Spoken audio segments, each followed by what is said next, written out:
The crash. Here is aeronautical engineer Guy Gratton with his take on what could have transpired. It's probably not lift the aircraft lost, but thrust. The evidence suggests that the engines were winding back and not providing the amount of thrust.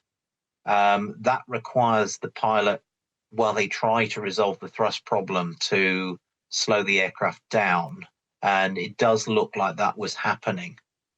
But the videos we've got, they're inconclusive. I'm very reluctant to conclude that we know anything specifically about the flaps, but we do know that they did not raise the undercarriage when we'd have expected them to. We do know clearly that the aeroplane started to descend. And we do know that the pilot made a mayday call that indicated he believed to be losing thrust. So all of that, I think, is consistent with the engines failing to provide power in some way. What reason for that, we just don't know. This is very concerning for both Boeing and the engine manufacturer because something went wrong, and it's very important to them that whatever happened never happens again. So they need to look very hard into this.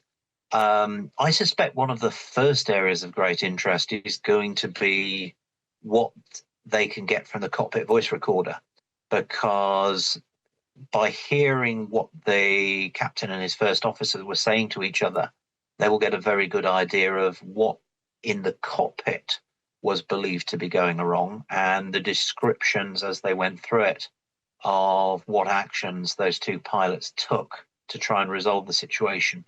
And I think that's probably one of the first things everybody is going to be interested in.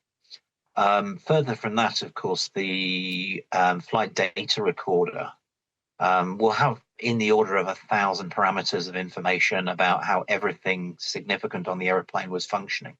And they will start to be able to see from that what was the cause of the undercarriage not going up, what was the cause of the engines apparently losing power.